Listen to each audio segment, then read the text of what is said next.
Hello, welcome to another episode of Field of Screams podcast. Today we will be covering the movie called The Sand. The Sand is about college kids who went out to party one night and the very next morning they wake up and something in the sand is devouring people. Kind of picture the game Floor is Lava. I feel like a lot of us have played it when we were younger. You know, you can't touch the floor or else you die.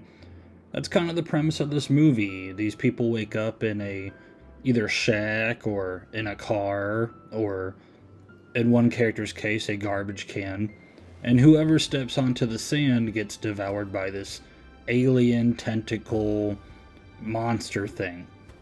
When I saw this movie, I wasn't expecting any high-level deep thinking horror film. You can tell it's kind of a low budget sci-fi film that's kind of a B movie. You know, you can just put it on and you can laugh or watch as it unfolds. The movie does a very good job of getting where it needs to go very quickly. It starts off showing the college kids partying, they're drinking, doing all that stuff, having a good time.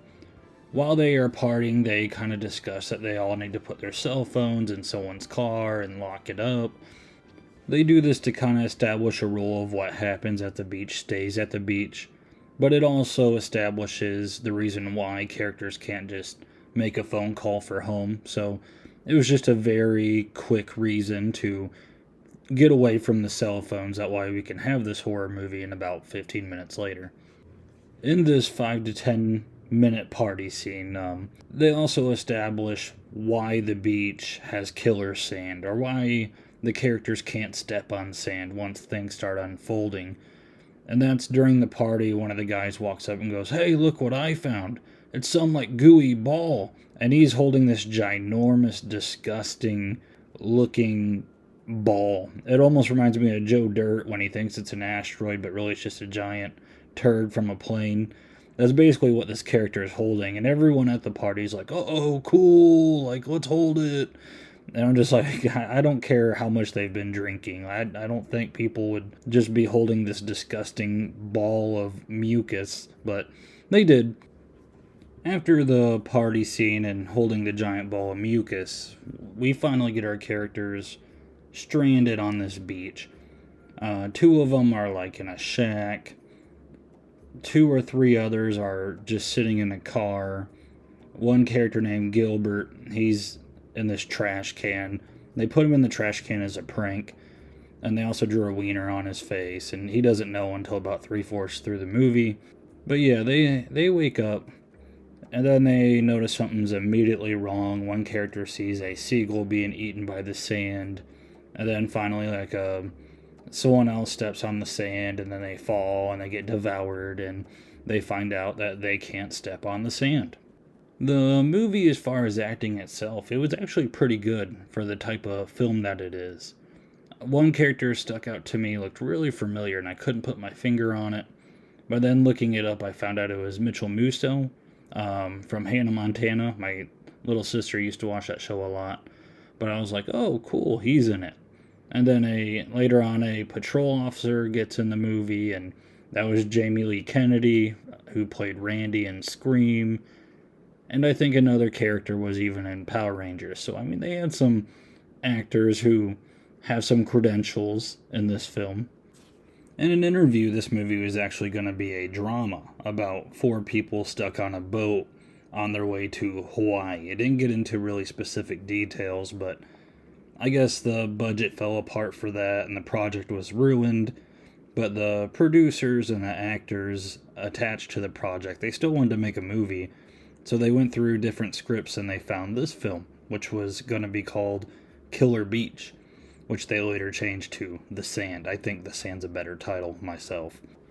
It's a very simple premise. The sand is the killer. You step on the sand, you die.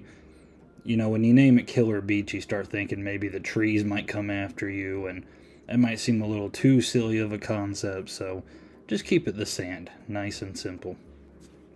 I do think the story overall was pretty engaging. They had some clever devices to move along the film. They established some rules. where the college kids had a bonfire at. That sand was safe because the creature or alien didn't go in that area. It does not like fire, which kind of gives us a little hint as to how they defeat the evil sand or the thing within the sand. They do little suspenseful acts, like one guy, he gets two surfboards and he's trying to maneuver his way across the sand. There's other things like they find like an inflatable raft to kind of use to jump onto, and they're just trying to MacGyver themselves out of the situation off whatever they're trapped on.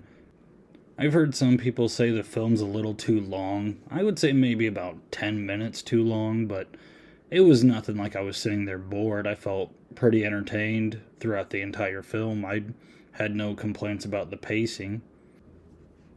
Some of the complaints I might have is there's some subplots in here of there was like one girl's boyfriend who I guess cheated on her with another girl, and they're both mad at each other, so they're kind of like enemies or arch nemesis.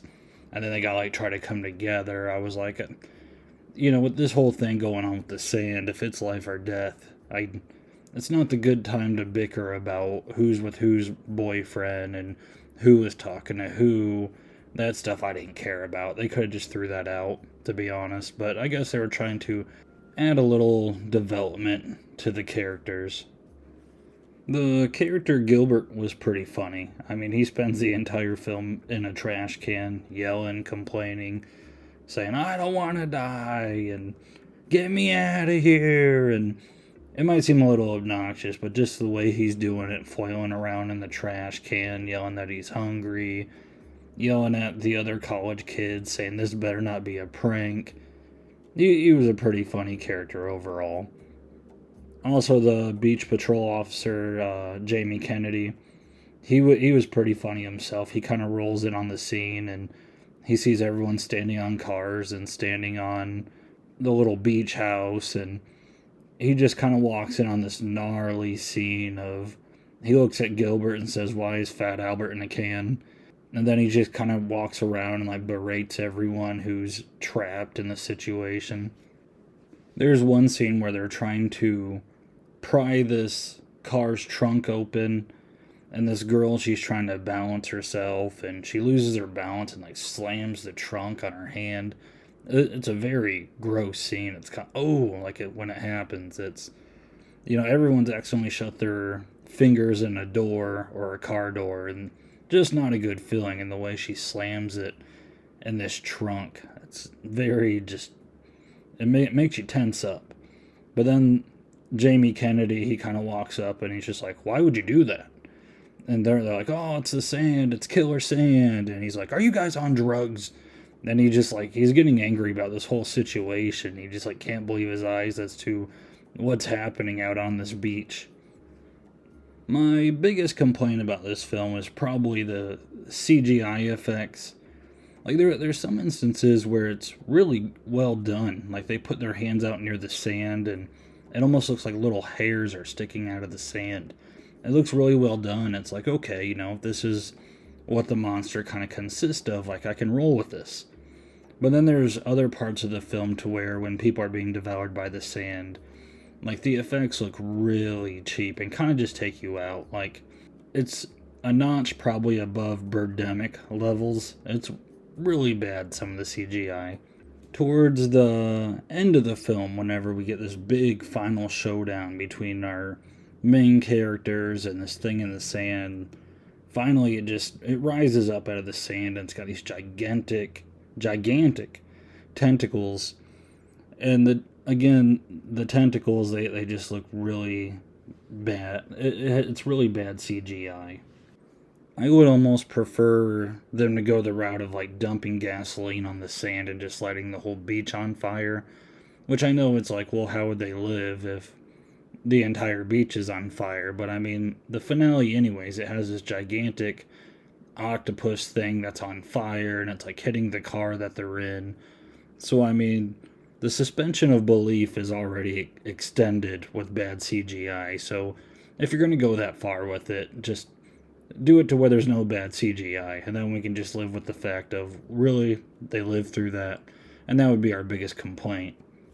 Even some of the death scenes, like it's like over the top. They try to over the top the gore of it all, but when it's just bad CGI, it takes you out of it. I almost wish they would have did some cutaways, or maybe you hear the person yelling and then it kind of shows the remains, or even with the pigeon in the very beginning, whenever the thing consumes the pigeon's like moving around the sand, and it's kind of hard to tell like what's really going on. And the CGI wasn't too terrible in that moment. If they could just kind of manage to do that with the people that were being eaten by the sand, I think that might have been a better way to go about it. That's just me spitballing though. Overall, I think The Sand's a really fun B movie. I had a lot of fun watching it. I had some parts where it was kind of clever. Some dumb dialogue, but it's well acted, so you can look past it. Some bad CGI, but it also has some really good moments, and it's pretty funny. So if you're a fan of B movies and you're looking for something to watch, and maybe you're a fan of The Floor is Lava, this could be a movie up your alley. Well, that about sums up my review of The Sand. Feel free to give this a like. It helps get it out there so other people can see it, and that's always nice. And feel free to subscribe so you can catch the next episode. Until next time.